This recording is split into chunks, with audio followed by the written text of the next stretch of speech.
कहानी की शुरुआत में हम सेंटियागो में मौजूद एक जेल को देखते हैं जहां पर हजारों खतरनाक मुजरिम कैद हैं।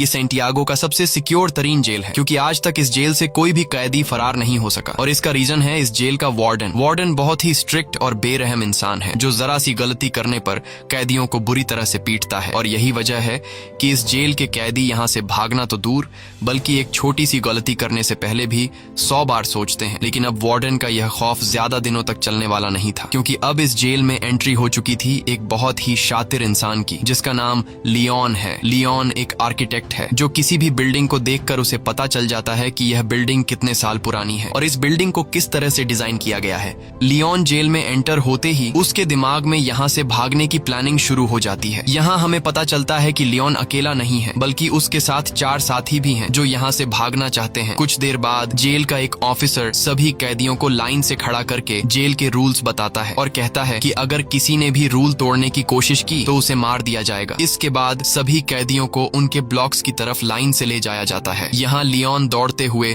सेल नंबर 50 को पकड़ने की कोशिश करता है क्योंकि उसने पता लगा लिया होता है कि यहाँ से भागने के लिए सेल नंबर 50 सबसे परफेक्ट जगह है। लेकिन जब वो सेल नंबर 50 का दरवाजा खोलता है तो सेल नंबर 50 पर पहले एक आदमी ने कब्जा कर लिया होता है। यह देखकर लियोन काफी उदास हो जाता है और न चाहते हुए वो सेल नंबर 50 के बगल वाले सेल में चला जाता है। वहीं हम देखते हैं कि लियोन के बाकी 4 साथियों ने उन्हीं सेल्स में डेरा जमा दिया है जो उन्हें प्लान के मुताबिक कब्जा करना था। कुछ देर बाद लियोन के साथी लियोन के सेल में आ जाते हैं। यहाँ राफेल लियोन से कहता है कि तुम्हें सेल नंबर 50 में जाना था पर यह तो सेल नंबर 51 है। तब लियोन कहता है कि तुम्हारे लिए आसान था क्योंकि तुम्हारा सेल नीचे ग्राउंड फ्लोर पर था इसलिए तुम लोगों ने आसानी से अपने सेल पर कब्जा कर लिया, लेकिन मेरा सेल फर्स्ट फ्लोर पर है जिस वजह से मैं अपने सेल पर कब्जा नहीं कर पाया। यहाँ इनका साथी जर्मन कहता है तो अब हम लोग क्या करेंगे। तब राफेल कहता है कि करना क्या है, कल से हम यहाँ से भागने की प्लानिंग स्टार्ट करेंगे। कुछ देर बाद हम देखते हैं कि यहाँ पर एक कैदी गिटार लेकर आता है और ये गिटार वाला आदमी भी लियोन का साथी है। इस जेल में कैदियों को जो काम आता था उन्हें वो काम करने की इजाजत थी ताकि कैदियों का टाइम पास होता रहे, जैसे गिटार बजाना, खाना पकाना और फर्नीचर का सामान बनाना। अगले दिन हम देखते हैं कि लियोन यहाँ से भागने की प्लानिंग पर लग जाता है। वो जेल के हर एक जगह को काफी गौर से देख रहा होता है, लेकिन जब उसकी नजर चारों तरफ गार्ड्स पर पड़ती है तब उसे इस बात का अंदाजा हो जाता है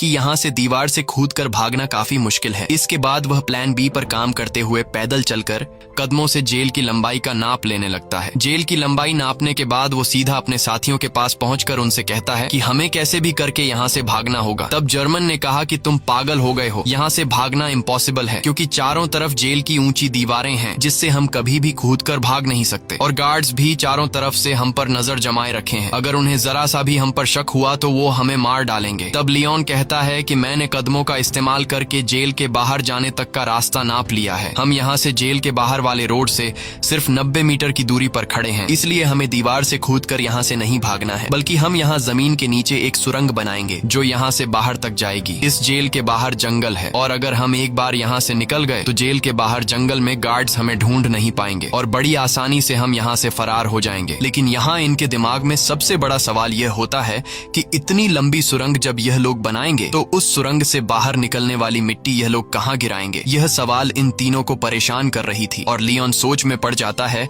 कि सुरंग से निकलने वाले मिट्टी को आखिर कहाँ फेंका जाए। अब जब यह तीनों सुरंग से निकलने वाली मिट्टी को छुपाने के बारे में प्लान बना रहे होते हैं तभी एक कैदी की नजर इन पर पड़ती है जिसका नाम बिगोट है। बिगोट एक धोखेबाज इंसान है जो इस जेल के वार्डन के साथ मिला हुआ है और जब भी वो किसी कैदी को जेल से भागने या फिर कोई रूल तोड़ते हुए देखता है तब बिगोट चुपके से सीधा जाकर गार्ड्स को शिकायत लगा देता है और अब वो पिछले काफी टाइम से लियोन और उसके 2 साथियों पर नजर रख रहा होता है। इन तीनों को काफी टाइम से एक साथ बात करते हुए देखकर बिगोट को इन पर शक हो जाता है, इसलिए वो सीधा आकर राफेल से मिलता है। राफेल और कहता है कि मैंने पिछले कई दिनों से तुम तीनों पर नजर रखी है और मुझे पता है कि तुम तीनों यहाँ से भागने का प्लान बना रहे हो, इसलिए मैं भी तुम्हारे साथ यहाँ से भागने के प्लान में शामिल होना चाहता हूँ। यहाँ बिगोट के चेहरे को देखकर राफेल को कुछ गड़बड़ नजर आता है, इसलिए राफेल बिगोट से कहता है कि ऐसी कोई बात नहीं, हम तीनों तो बस बातचीत कर रहे थे और हमारा यहाँ से भागने का कोई भी प्लान नहीं है। अगले दिन लियोन, जर्मन और राफेल तीनों नीचे वाली सेल में आए। राफेल एक तरफ के दीवार को देखकर कहा कि हम इसी दीवार को खोदकर सुरंग बनाएंगे, लेकिन मसला यह था कि अगर खुदाई का काम शुरू कर दिया गया तो सुरंग को खुला नहीं छोड़ सकते क्योंकि हर शाम गार्ड्स हर एक सेल की चेकिंग करने आते हैं और अगर गार्ड्स ने सुरंग देख लिया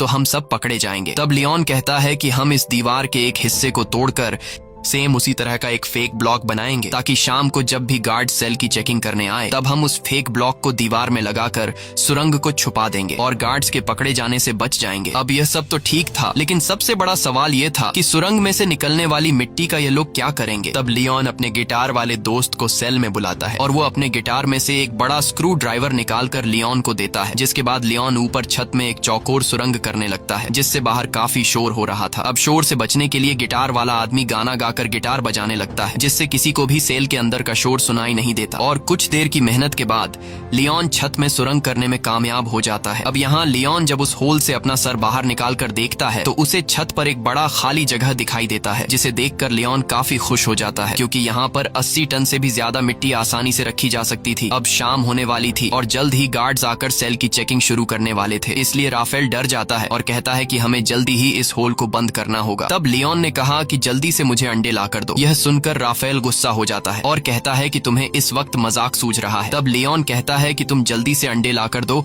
और फिर मेरा कमाल देखो। यह सुनकर राफेल अंडे लेने जाता है और लियोन जर्मन के साथ मिलकर छत के गिरे हुए मलबे को और तोड़ते हैं और उसका मिट्टी बना लेते हैं। कुछ देर बाद राफेल जल्दी से अंडे लेकर आ जाता है। तब लियोन उस मलबे से बनाई गई मिट्टी को एक बाल्टी में डाल देता है, साथ ही वो उस बाल्टी में चूना भी डालता है और फिर उसके अंदर अंडे मिक्स कर देता है। वही इनका साथी जो बाहर गिटार बजा रहा होता है वह अपने गिटार में एक अलग धुन बजाना शुरू कर देता है जो खतरे की एक वार्निंग होती है, यानी कि सिक्योरिटी गार्ड सेल्स की चेकिंग लेने के लिए आ रहे हैं। तब सेल के अंदर मौजूद लोग भी उस खतरे की घंटी को सुन लेते हैं और समझ जाते हैं कि गार्ड्स आ रहे हैं, इसलिए यह सभी लोग और भी जल्दी से काम करने लगते हैं और यह लोग उस मलबे को आटे की तरह गूंद कर उसका एक ब्लॉक बनाते हैं, जिसके बाद यह लोग उस ब्लॉक को ऊपर होल में फिट कर देते हैं और नीचे से उस जगह पर एक पोस्टर लगा देते हैं। कुछ देर बाद गार्ड्स उनके सेल के अंदर आ जाते हैं और वो गार्ड्स लियोन और उसके दोस्तों को उनकी सेल से बाहर निकालते हैं। गार्ड्स उनके सेल की अच्छी तरह से चेकिंग लेते हैं लेकिन अंदर उन्हें कुछ भी नहीं मिलता। तब एक गार्ड को ऊपर छत पर लगा वही पोस्टर दिखाई देता है, लेकिन जैसे ही गार्ड उस पोस्टर को उतारने वाला होता है तभी उसे बाहर से उसका ऑफिसर उसे बुला लेता है, जिसे सुनकर वह गार्ड उस पोस्टर को बिना निकाले ही चला जाता है और इस तरह से इन सब की जान बच जाती है। अब यहाँ इन लोगों को इस जेल में 34 दिन हो चुके थे और उन्हें जल्द ही इस जेल से निकलना था, इसलिए लियोन और जर्मन ऊपर छत पर चढ़कर लकड़ी का खोखला बॉक्स बनाते हैं और उस लकड़ी के बॉक्स में ये लोग सफेद सीमेंट भरकर छत पर रख देते हैं। कुछ दिन बाद उनका ब्लॉक तैयार हो जाता है। अब भारी थी सुरंग बनाने की, जिसके बाद ये लोग खुदाई के काम पर शुरू हो जाते हैं। ये लोग दीवार का सबसे नीचे का हिस्सा पहले से बने हुए उस ब्लॉक के अनुसार काटने लगते हैं, लेकिन खुदाई करते वक्त काफी शोर हो रहा था जिसकी आवाज कुछ गार्ड सुन लेते हैं और गार्ड उनके सेल की तरफ बढ़ने लगते हैं। पर गार्ड के पहुंचने से पहले ही उनके गिटार वाला साथी आकर उन्हें बता देता है कि कुछ गार्ड सेल की तरफ आ रहे हैं। ये सुनकर सभी लोग काफी डर जाते हैं क्योंकि उन्होंने दीवार का जो हिस्सा काटा था वह हिस्सा उनके बनाए हुए ब्लॉक से छोटा था, जिसमें वह ब्लॉक फिट नहीं हो सकता था। अब जब उन्हें कोई दूसरा रास्ता नजर नहीं आता तब ये लोग जल्दी से टूटी हुई दीवार के मलबे को इकट्ठा करते हैं और जिस जगह ये लोग सुरंग बना रहे थे वहां ये लोग काफी बारीकी से सामान रखकर उस जगह को छुपाते हैं और अपने अपने काम में लग जाते हैं ताकि गार्ड को उन पर शक न हो। कुछ देर बाद एक गार्ड उनके सेल के अंदर आता है और वह गार्ड इनके सेल के चारों तरफ नजर घुमाकर चेक करता है कि कहीं ये लोग यहाँ से भागने की प्लानिंग तो नहीं कर रहे, पर उसे कुछ भी गड़बड़ नहीं नजर आता, इसलिए वह गार्ड वहां से चला जाता है। गार्ड के जाते ही ये लोग रेडियो का आवाज तेज कर लेते हैं और फिर से खुदाई के काम पर लग जाते हैं। कई घंटों की मेहनत के बाद फाइनली ये लोग ब्लॉक के शेप का एक परफेक्ट हिस्सा काट लेते हैं और सफेद सीमेंट के उस ब्लॉक को वहां पर फिक्स कर देते हैं। अब यहाँ खुदाई से निकले हुए मलबे को ये लोग एक बैग में भर लेते हैं और उस बैग को ऊपर वाले सेल में ले जाते हैं जहां उन्होंने पहले से सेल की छत को तोड़कर होल बनाया था और उस होल को उन्होंने अंडे और मलबे को मिक्स करके एक छोटा सा ब्लॉक बनाकर छुपा दिया था। ये लोग उस ब्लॉक को निकाल कर उसके ऊपर जो खाली जगह होती है वहां पर ये लोग मिट्टी जमा करना शुरू कर देते हैं। छत पर मिट्टी रखने के बाद ये लोग छत वाले ब्लॉक को वापस लगाकर उसे व्हाइट सीमेंट से कवर कर देते हैं और उसे वापस से फोटो से ढक देते हैं। इसी तरह रोजाना वह गिटार वाला उनका साथी गिटार बजाकर लोगों का ध्यान भटकाता है, साथ ही वह पुलिस पर भी नजर रखता है और लियोन, राफेल और जर्मन नीचे वाली सेल में सुरंग को खोदते हैं और जो मिट्टी सुरंग से निकलती है ये लोग उस मिट्टी को अलग अलग बैग में निकाल कर अलग अलग तरीके से ऊपर वाली सेल की छत पर जमा करने लगते हैं। इस तरह से ये लोग पूरे दिन का एक रूटीन बना देते हैं और कई दिनों तक उनकी खुदाई का काम बड़ी चालाकी से चलता रहता है। लेकिन एक कैदी जिसका नाम ऑस्कर है उसे इन लोगों पर शक हो जाता है, क्योंकि वह पिछले कई दिनों से इन लोगों को नोट कर रहा था। वह देखता है कि ये लोग हर रोज एक ही पैटर्न को फॉलो करते हुए नीचे के सेल से ऊपर वाले सेल पर जाते हैं। साथ ही ये लोग हमेशा हाथ में बैग या फिर बाल्टी लेकर ऊपर जाते हैं। ये सब देखकर ऑस्कर को उन पर शक हो जाता है, लेकिन वह किसी से भी कुछ नहीं कहता, बस चुपचाप उन पर नजर रखता है। अब यहाँ इन लोगों को इस जेल में 70 दिन बीत चुके थे और लियोन जब सुरंग को नापता है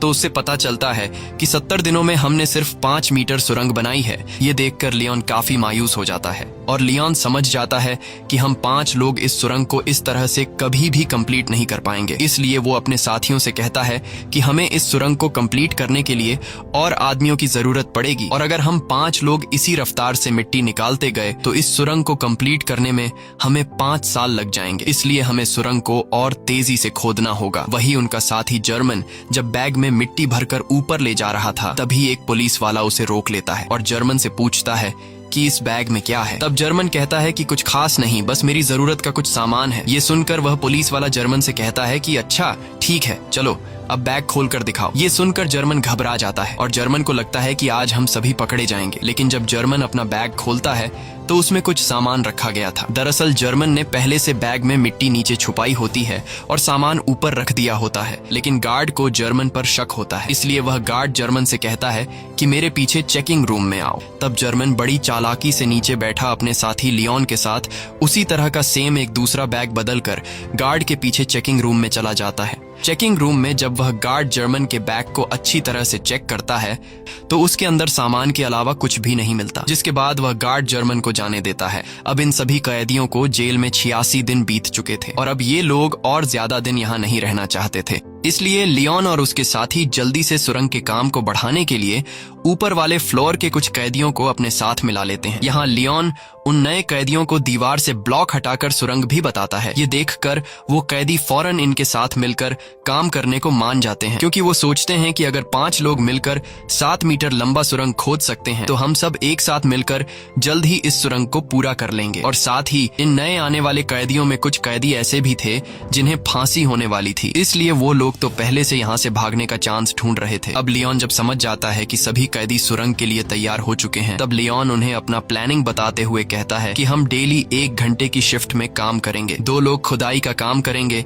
2 लोग मिट्टी ऊपर ले जाएंगे और 2 लोग गार्ड्स पर नजर रखेंगे। बाकी लोग जेल के नॉर्मल काम करेंगे ताकि किसी को हम पर शक न हो। और जो भी कैदी 2 घंटे सुरंग की खुदाई करने के बाद वापस बाहर निकलेगा उसे फौरन नहाकर अपने कपड़े भी धोने होंगे ताकि गार्ड्स को उसके कपड़ों पर मिट्टी के निशान नजर न आए। अब इन लोगों का काम काफी तेजी से चल रहा होता है और यह लोग रोजाना 100 किलो मिट्टी एक दिन में निकालने लगते हैं। अब यहाँ हमें पता चलता है कि लियोन ने ऊपर वाले फ्लोर के कैदियों को इसलिए चुना ताकि इन्हें बैग या फिर बाल्टी में ऊपर मिट्टी ले जानी नहीं पड़े और इस तरह से यह लोग गार्ड्स के नजरों में भी आ सकते थे। इसलिए यह लोग नीचे जिस सेल में खुदाई कर रहे थे उसी सेल के छत में एक होल कर देते हैं ताकि सीढ़ियों से मिट्टी ऊपर ले जाने के बजाय डायरेक्ट होल से ऊपर वाले सेल के कैदियों को मिट्टी पास कर दी जाए। इस तरह से उनके पकड़े जाने का रिस्क भी कम हो जाता है और काम की स्पीड भी काफी बढ़ जाती है। जब भी कोई कैदी सुरंग में खुदाई कर रहा होता है तब यह लोग रेडियो की आवाज बढ़ा देते और बाहर सभी कैदी गार्ड्स को ऐसा दिखाते कि जैसे सब कुछ नॉर्मल हो। और जब भी उन्हें गार्ड्स का कोई खतरा नजर आता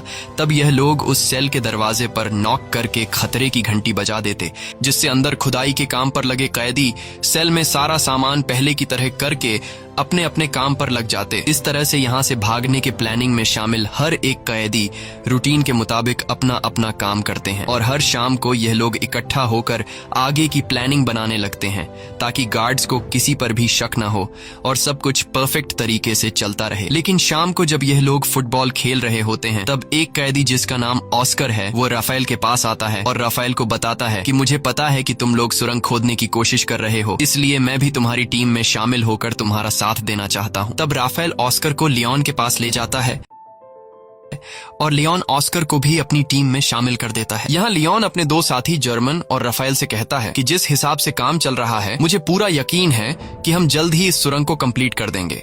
और जल्द ही यहाँ से बाहर निकल जाएंगे। लेकिन बाहर निकलने के बाद भी हम लोग पकड़े जा सकते हैं, क्योंकि हम 4-5 नहीं बल्कि पूरे 40 लोग हैं। और अगर बाहर निकलने के बाद भागते हुए हमें पुलिस ने देख लिया तो पुलिस हमारे पीछे गाड़ी लगाकर हमें पकड़ लेगी। इसलिए हमें यहाँ से बाहर निकालने के लिए बाहर के एक बंदे की जरूरत होगी, जो हमारा यहाँ से बाहर निकलते ही हमारे लिए एक बस तैयार रखे। अब यहाँ ये लोग सोच में पड़ जाते हैं कि बाहर से हमारी कौन मदद कर सकता है।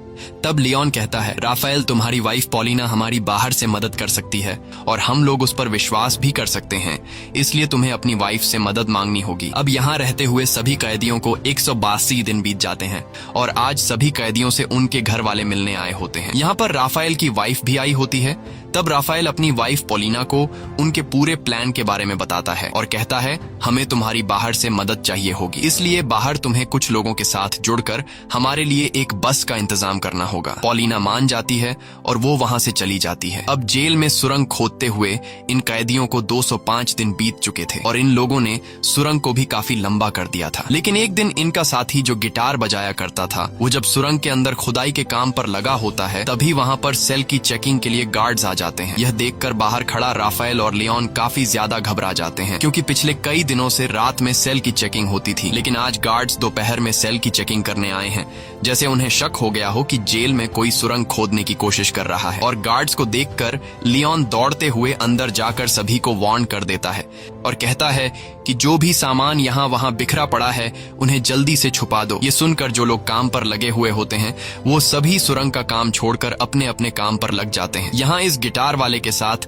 जो दूसरा साथी सुरंग में गया होता है वो भी बाहर आने लगता है, लेकिन गिटार वाला अंदर फंस जाता है, क्योंकि वो सुरंग के बिल्कुल एंड में काम कर रहा था। लेकिन जैसे तैसे करके वो भी बाहर निकलने की कोशिश करता है, पर वो जान चुका था कि मेरे निकलने से पहले गार्ड सुरंग तक पहुंच चुके होंगे। अब यहाँ सभी लोग डरे होते हैं और उन्हें लगता है कि आज हम सभी पकड़े जाएंगे। लेकिन यहाँ राफेल समझदारी से काम लेते हुए सभी कैदियों को इकट्ठा करके गार्ड्स के सामने आकर खड़ा हो जाता है और गार्ड्स को आगे बढ़ने से रोक देता है। ये देखकर पुलिस ऑफिसर को गुस्सा आ जाता है और पुलिस कैदियों पर हमला कर देती है। यहाँ कैदी भी पुलिस का मुकाबला करते हैं और पुलिस को रोकने की कोशिश करते हैं ताकि इनका साथी जो सुरंग में फंसा हुआ है वह बाहर आ सके। वहीं हम देखते हैं कि इनका वह गिटार वाला साथी अब सुरंग से बाहर आ चुका है। वह जल्दी से उस सीमेंट के ब्लॉक को सुरंग में फिट कर देता है और जब वह सेल का दरवाजा खोलकर देखता है तो बाहर कोई भी नहीं होता। दरअसल गार्ड्स पर हमला करने के जुर्म में सभी कैदियों के कपड़े निकालकर बाहर धूप में खड़ा कर दिया गया होता है। कुछ देर बाद वहाँ पर जेल का वार्डन आता है। वार्डन कहता है कि इन सभी को बिना कपड़ों के सूरज के ढलने तक यहीं पर खड़ा रखो और एक दिन के लिए इनका खाना बंद कर दो। दूसरी तरफ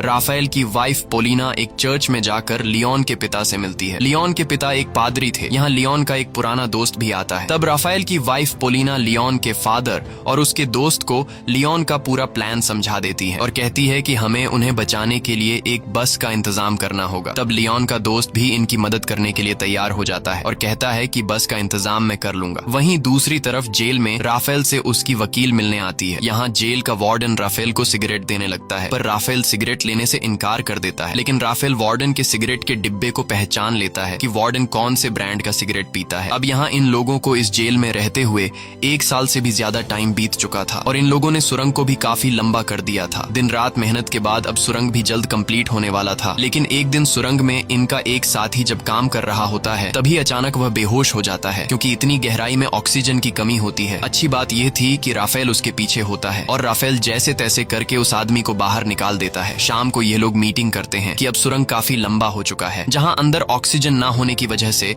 सांस लेने में तकलीफ होती है, इसलिए हमें कुछ करना होगा। यहाँ पर एक आदमी होता है जो जेल में काम करता है। उसके पास एक मशीन होती है जिससे ये लोग पंखा लगाकर सुरंग के एंड तक ऑक्सीजन पहुंचा सकते हैं। राफेल उस आदमी से कहता है कि अगर तुम हमें ये मोटर दोगे तो हम तुम्हें अपने साथ शामिल कर लेंगे। वह कैदी मान जाता है और फिर ये लोग उस मोटर में एक पंखा लगाकर प्लास्टिक के पाइप के जरिए सुरंग के एंड तक ऑक्सीजन पहुंचाने में कामयाब हो जाते हैं और अब सुरंग के एंड में काम करने वाले लोगों को सांस लेने में तकलीफ नहीं होती। इस तरह से इनका काम फिर से जारी हो जाता है। लेकिन अब जेल के वार्डन को कैदियों पर शक होने लगता है, इसलिए जेल का वार्डन अपने पास एक कैदी को बुलाता है जिसका नाम बिगोट है। वार्डन बिगोट को सिगरेट का पैकेट देता है और उससे कहता है कि मुझे जेल में कुछ न कुछ गड़बड़ नजर आ रहा है, इसलिए तुम्हें कैदियों पर नजर रखनी होगी कि वो क्या करने की कोशिश कर रहे हैं। और बिगोट मान जाता है। दरअसल बिगोट को अभी तक पता नहीं होता कि जेल में में कैदी सुरंग खोदने की कोशिश कर रहे हैं। अब यहाँ इन लोगों को सुरंग खोदते हुए इस जेल में 514 दिन बीत जाते हैं और उन्होंने अब जेल के बाहर तक सुरंग खोद दी होती है। अब जहां तक उन्होंने सुरंग खोदी होती है वहां पर राफेल नीचे से एक छोटा सा सुरंग करके ऊपर एक लाल कलर का लिक्विड गिरा देता है ताकि बाहर राफेल की वाइफ और लियोन के साथी को पता चल जाए कि सुरंग यहाँ तक खोदी जा चुकी है। वही बिगोट को राफेल और उसके साथी लियोन पर शक तो होता है, पर उसे पूरा यकीन नहीं होता कि ये लोग सच में सुरंग खोद रहे हैं। इसलिए बिगोट अपने शक को यकीन में बदलने के लिए राफेल के पास आकर उसे कहता है कि अगर तुम लोग यहाँ से भागने की प्लानिंग कर रहे हो तो प्लीज मुझे भी अपने साथ शामिल कर लो। मैं यहाँ थक चुका हूँ, बाहर मेरी वाइफ और मेरी बेटी मेरा इंतजार कर रही है। ये सुनकर राफेल को बिगोट पर तरस आ जाता है, इसलिए राफेल बिगोट को सुरंग के बारे में बताने ही वाला होता है कि तभी राफेल बिगोट के हाथ में सिगरेट का पैकेट देख लेता है और यह वही पैकेट होता है जो कुछ दिन पहले राफेल ने वार्डन के पास देखा था। इसलिए राफेल समझ जाता है कि बिगोट वार्डन के साथ मिला हुआ है। ये सब समझते ही राफेल बिगोट को कुछ भी नहीं बताता। दूसरी तरफ लियोन का बाहर जो पुराना दोस्त होता है वो अपने कुत्ते को साथ लेकर रनिंग के बहाने जेल के करीब आता है और उस लाल कलर के लिक्विड को देख लेता है। अगले दिन लियोन का पिता लियोन को जेल में आकर बताता है कि तुम लोगों ने बाहर जो रेड कलर का लिक्विड गिराया था वो हमने देख लिया है। तुम लोग जेल के बाउंड्री के बाहर तो आ चुके हो पर अभी भी तुम लोग सही जगह पर नहीं पहुंचे, इसलिए तुम लोगों को अभी भी 40 फीट और भी सुरंग खोदना होगा। इसके बाद यह लोग फिर से सुरंग को और लंबा करने लगते हैं और अब बस कुछ ही दिन के खुदाई के बाद इनका सुरंग कंप्लीट होने वाला था। लेकिन अब इन लोगों के साथ जो कुछ होने वाला था उसके बारे में उन्होंने बिल्कुल भी सोचा नहीं था। एक दिन जब इनका एक साथी सुरंग की खुदाई के काम पर लगा होता है तभी अचानक एक बहुत ही बड़ा भूकंप आता है जिससे जेल की दीवारें हिलने लगती हैं। लियोन उस वक्त अपने दोस्तों के साथ बाहर फुटबॉल मैच देख रहा था। भूकंप के झटके महसूस होते ही वो तेजी से सुरंग की तरफ भागा। यहाँ गार्ड सभी कैदियों को जेल से बाहर निकालने लगते हैं ताकि कहीं इन पर जेल की दीवारें न गिर जाएं। और लियोन भी जैसे तैसे करके सुरंग के अंदर फंसे हुए अपने साथी को बाहर निकाल लेता है। अब लियोन ने अपने साथी को तो बचा लिया था लेकिन अब उसे डर था कि कहीं भूकंप की वजह से अंदर से सुरंग टूट नहीं गया हो। इसलिए लियोन फिर से सुरंग के अंदर जाता है और अंदर जाकर वो देखता है कि सुरंग पूरी तरह से सेफ है। ये देखकर लियोन को सुकून मिल जाता है। अब जब इनके सुरंग का काम पूरा होने वाला होता है तब लियोन जाकर जेल के एक कैदी से मिलता है जो कि व्हील चेयर पर होता है। लियोन उससे कहता है कि हम जल्द ही यहाँ से भागने वाले हैं, इसलिए मैं चाहता हूँ तुम भी हमारे साथ चलो। लेकिन वो व्हील चेयर पर बैठा आदमी कहता है तुम जल्द से जल्द यहाँ से भाग जाओ और मेरी चिंता मत करो, मैं तुम्हारे साथ नहीं आ पाऊंगा। अब फाइनली वो दिन आ गया जिस दिन ये लोग इस जेल से भागने वाले थे और जैसे ही सभी कैदी रात को टीवी देखने में मसरूफ होते हैं तब वो सभी कैदी जो यहाँ से भागने की प्लानिंग में शामिल थे वो सभी एक एक करके उठकर जाने लगते हैं। यहाँ किसी को भी इन पर शक नहीं होता क्योंकि सबका ध्यान टीवी में रोमांटिक फिल्म पर होता है और भागने वाले सभी कैदी सुरंग वाले सेल में आ जाते हैं और यहाँ एक एक करके सभी कैदी सुरंग में उतरने लगते हैं। वहीं बिगॉट जब टीवी देख रहा होता है तब उसका ध्यान पीछे की तरफ जाता है और वो देखता है कि यहाँ से तो कई सारे कैदी जा चुके हैं। ये देखकर उसे शक हो जाता है और वो सीधा राफेल के सेल की तरफ बढ़ने लगता है। लेकिन बीच रास्ते में व्हील चेयर वाला आदमी बिगोट को रोक लेता है पर बिगोट इस आदमी को धक्का देकर गिरा देता है, जिसके बाद वो सीधा राफेल के सेल में आ जाता है जहाँ उसे सुरंग दिखाई देता है। साथ ही वहाँ पर ऑस्कर भी खड़ा होता है और ऑस्कर यहाँ से निकलने वाला आखिरी कैदी होता है। लेकिन अब जब बिगोट को सारी सच्चाई का पता चल गया होता है तब वो पुलिस को बुलाने के लिए जाता है लेकिन ऑस्कर उसे पकड़ लेता है। इस दौरान इन दोनों के बीच फाइट छिड़ जाती है और बिगोट ऑस्कर को स्क्रू ड्राइवर से बाजू पर मारकर बुरी तरह से घायल कर देता है। लेकिन ऑस्कर बुरी तरह से घायल होने के बावजूद भी बिगोट को जाने नहीं देता और बिगोट को मार मार कर बेहोश कर देता है। अब ऑस्कर भी सुरंग में जाने की कोशिश करता है पर उसका बाजू बुरी तरह से घायल होने की वजह से वो सुरंग में नहीं जा पाता। दूसरी तरफ सभी कैदी सुरंग के अंदर धीरे धीरे आगे बढ़ रहे होते हैं और बढ़ते बढ़ते ये लोग सुरंग के एंड तक पहुंच जाते हैं जहां बाहर से लियोन का पुराना दोस्त सुरंग का ऊपर से हिस्सा खोल देता है और वह एक एक करके सभी कैदियों को हाथ से पकड़कर बाहर निकालता है। बाहर निकलने के बाद सभी कैदी जल्दी से अपने कपड़े बदल लेते हैं और तभी उन्हें सामने के ब्रिज पर एक बस आते हुए दिखाई देती है, जिसे देखकर ये सभी लोग उस बस की तरफ दौड़ने लगते हैं और सभी बस में बैठ जाते हैं। लेकिन ऑस्कर अभी तक नहीं आया होता, इसलिए सभी कैदी उसका इंतजार कर रहे होते हैं। यहाँ जर्मन कहता है कि मुझे लग रहा है कि कहीं ऑस्कर किसी मुसीबत में है, इसलिए मैं ऑस्कर की मदद के लिए जा रहा हूँ, जिसके बाद वह ऑस्कर को लेने जाता है। दूसरी तरफ जेल में मूवी खत्म हो गई थी और सभी कैदी अपने अपने सेल में जाने लगते हैं। तब यहाँ वह व्हील चेयर वाला कैदी सभी को आकर बता देता है कि राफेल के सेल में एक सुरंग है जहां से तुम लोग भाग सकते हो। ये सुनकर सभी कैदी उस तरफ भागने लगते हैं, जिसे देखकर गार्ड्स को भी इन पर शक हो जाता है और वह गार्ड्स वहां पर और भी गार्ड्स को बुला लेते हैं। कुछ देर बाद पूरे जेल में सायरन बजने लगता है, जिसकी आवाज बाहर बस में बैठे कैदी सुन लेते हैं और सभी कैदी समझ जाते हैं कि अब हमारा यहाँ पर ज्यादा देर रुकना ठीक नहीं, इसलिए अब हमें यहाँ से निकलना होगा। और तभी वहां पर जर्मन भी आ जाता है। वह सभी को बताता है कि मैं सुरंग के पास गया, लेकिन वहां पर मुझे ऑस्कर नहीं मिला, जिसके बाद बस वहां से जाने लगती है। वहीं हम जेल में ऑस्कर को देखते हैं, जो घायल होने की वजह से जेल से भाग नहीं पाया। अब यहाँ कैदियों के भागने की खबर जेल के वार्डन को दी जाती है। कैदियों के भागने की खबर सुनकर वह काफी गुस्सा हो जाता है। दूसरी तरफ सभी कैदी बस में थे, जहाँ पर पोलिना सभी कैदियों को उनका पर्स दे देती है, जिसमें कुछ पैसे और उनके फेक आईडी थे, और सभी कैदी अलग अलग होकर अपने अपने रास्ते निकल जाते हैं। और इस तरह से सभी कैदी जिन्होंने पिछले कई महीनों से दिन रात मेहनत की थी, वह सभी जेल से आजाद हो जाते हैं। दोस्तों, यह इतिहास की सबसे बड़ी जेल ब्रेक घटना थी, जहां एक ही बार में पूरे 50 लोग जेल से फरार हो गए थे, लेकिन इनका एक साथी ऑस्कर भागने में नाकाम हो गया था। इसी के साथ सच्ची कहानी पर बनाई गई ये फिल्म खत्म हो जाती है। अगर आपको ये वीडियो अच्छी लगी हो तो हमारे चैनल को सब्सक्राइब और वीडियो को लाइक जरूर कीजिएगा।